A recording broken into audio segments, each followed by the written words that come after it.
Hi 1302 students, I wanted to briefly walk you through some literary analysis because for your final essay you're going to compare and contrast two literary elements, or one literary element, excuse me, from two of the stories that we've read in class this semester. I skipped ahead to that. Let's start from the beginning. Okay, so here's a list of literary elements. This is how we can write or talk about literature. Right? We can write about theme, plot, conflict, characterization, point of view, motifs or symbols, and voice. There are other ways in which to discuss and write about literature, but these are the ones we're going to focus on for this essay.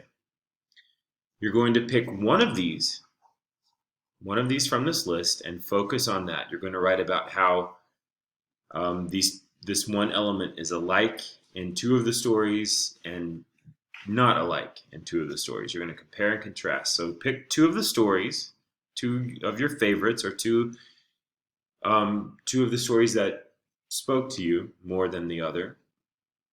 And then think about one of these elements and how they're alike according to this element and how they're different according to this element. Let's talk about theme. Theme is the overall message, or sometimes it's the moral or life lesson of a piece of writing. Now it isn't always that tidy and neat. It isn't always a life lesson, but it's helpful, I think, to think of theme in that way. Theme is usually expressed in a sentence or two. It's never just one word. So love is too big, it's too broad to be a theme, right? But we could say the theme to Romeo and Juliet is love can make people do crazy things. That would be a theme to Romeo and Juliet. So if you told me the theme to a movie or stage play or book or story that you've read is love or hate or war, those aren't themes. Those are too big. So think about a specific sentence that could be the message of the story, and that would be a theme. The theme to the old fable, The Hare and the Tortoise, is, you guessed it, slow and steady wins the race. Right? Determination isn't a theme. Motivation isn't a theme. Those are too broad. But slow and steady wins the race. That's a theme. That's specific enough to be a theme. Here's a movie you've probably seen. I believe it's one of the highest grossing movies of all time. I've never seen it personally, but I wanted to pick a movie I thought you guys would be familiar with. What would you say the theme to Avengers Endgame is? Well, I looked it up online and I liked this one.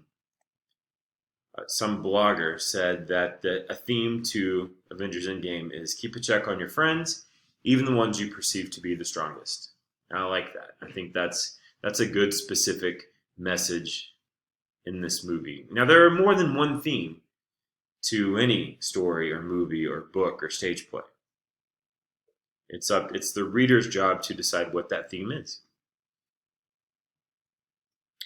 Let's move on to plot. Plot is just the events that occur in the story. So the plot to What You Pawn, I Will Redeem would be Jackson going on this mission to obtain money to get his grandmother's regalia, remember? And then he gets sidetracked and ends up spending all of his money. He does it at the bar. He does it, I forget where else he loses money. But each of those instances in which he comes close to getting money but then spends it all or it slips away from him, that would be the plot of that story. The plot in Brownies would be the girls, the African-American girls in Troop 909 get together, or 909 is the other troop. Anyway, a group of African-American Girl Scouts get together and go to a summer camp where they are confronted with their own prejudice by Troop 909, which is made up of, they find out in the bathrooms, made up of mentally incapacitated girls or mentally challenged girls. And that would be the plot of Brownies. So the plot is just the surface of the story, the events that take place. Conflict. You can't have a story without conflict, right? It would be very boring. So there's always a central issue or problem in a story, And that conflict can be either inside of the characters or main character or outside of them. So plot can be broken down into internal or external, or you could think of it as character versus nature, character versus society, character versus character. Those are external conflicts, and then character versus self would be an internal conflict. Here we have what is clearly an external conflict. Man versus nature, right? This guy is getting ripped away in what looks like a hurricane. So that's a conflict outside of himself or external to him. Man versus nature. Here we have Rocky Balboa about to fight a championship fight. That's definitely man versus man or character versus character. That's an external conflict. Here we have MLK, who faced a conflict with racism and society at large. That's an external conflict. It's outside of himself. That is a man versus society or character versus society. And then we have internal conflicts, which would be a character who is in love but can't tell anyone, or a character who's depressed, a character who's fighting some sort of addiction. Those would be characters with internal conflicts, or conflicts that they're carrying around inside of themselves. And literature is based primarily in internal conflicts, whereas movies and stage plays have primarily external conflicts because it's something we can see with our eyes. Whereas if we're reading about characters, we can get into their thoughts and feelings, and so we're focused more on internal conflicts. Characterization. This is just characters in a work of fiction. So characterization could mean their personality or how they dress or their physical traits, what they look like. It could be how they speak to other people. It could be their attitude. Anything that goes into making up a character is characterization. So for this essay, you could write about how the main character from What Upana Will Redeem is similar to the main character in Here It Is Saturday. And then you'd also have to write about how those two characters are different. But characterization just applies to characters. How would you describe the character of Alice? Let's characterize Alice. Well, she's a child. She wears a blue dress, so she's probably from the middle classes. She's not poverty-stricken. She's not fabulously wealthy, so she seems to class as part of characterization.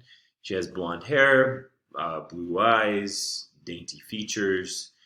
She's very curious, right? That's what gets her into trouble. It's what propels the story. She's very curious and easily distracted. We're characterizing Alice. We're writing about or discussing her personality and how she looks, her attitudes, etc. Point of view is the perspective through which we see the story. Now, the stories we all read are told from first-person point of view, meaning a character in the story is telling us the story or writing the story. Third person would be someone who is a narrator outside of the story, who's not a character. That would be third person. So one very obvious way in which these stories, all three are all alike, is that they all have first person narrators.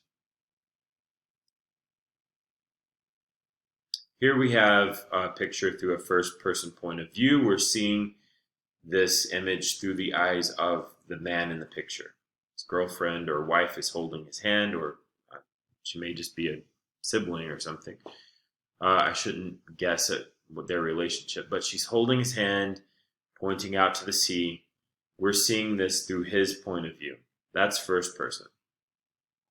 Third person point of view would be someone else telling us or showing us what's going on. In this case, we have a newly married couple who look very happy, right? But we're not seeing it through his point of view or hers. We're seeing it through an anonymous source. That would be a third person point of view. Symbols and motifs. I don't know that any of these stories are filled with motifs, which is just an action or an object or something that occurs with frequency in the story to the extent that it takes on a life of itself. But I would argue that there are symbols in these stories. And think of the little yellow button or little yellow bead on Jackson's grandmother's regalia. That might be, think about the color yellow. What does that symbolize? What does that mean? Well, the writer is drawing our attention to it, to an action or an object. And if they're doing that, if they mention the yellow bead more than once or twice, then it's probably significant in some way, and it might represent an idea. Yellow, think about the color yellow, could represent or stand for hope, sunshine. That could be a symbol for hope. Who knows? Symbols are kind of like themes in that it's sort of up to the readers to determine. But generally, if an author writes about something more than once or twice, they're trying to draw your attention to it. So those objects, those actions, take on a meaning other than their literal significance. And that would be a symbol. In The Great Gatsby, there is a green light. I believe it's emanating from a lighthouse on the ocean. And it's green. It's a green light. And Fitzgerald writes he believed in the green light. That green light pops up 3 or 4 times in the novel. Well, the writer's trying to draw our attention to it, and that green light could stand for the American dream or for money, since this is a story where it's kind of about the American dream. It's about obtaining wealth and class and status. And Gatsby, he believed in that green light. He believed in the American dream. Or that might be Nick. I can't remember who believed in the green light. But regardless, the green light has meaning. It's a symbol in the story of something. And that something is up to you, the reader. If you think back to the Bible, Eve gave Adam an apple. The apple is a symbol of temptation, right? Knowledge. From the tree of knowledge, here's this apple. He shouldn't eat it, but he wants to, and therefore that becomes a symbol for something, for an idea, basically. So think of symbols as concrete actions or objects that stand for or represent an idea. Lastly, we get to voice or writing style. This is just the way the writer writes. Is it fancy and verbose? Is it scaled down and to the point? And that generally is reflective of who the writer's writing about.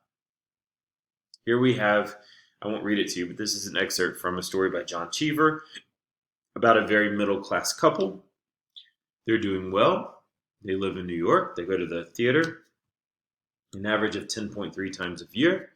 And their class, their status, is reflected in the tone and the writing style or the voice of the narrator, the writer.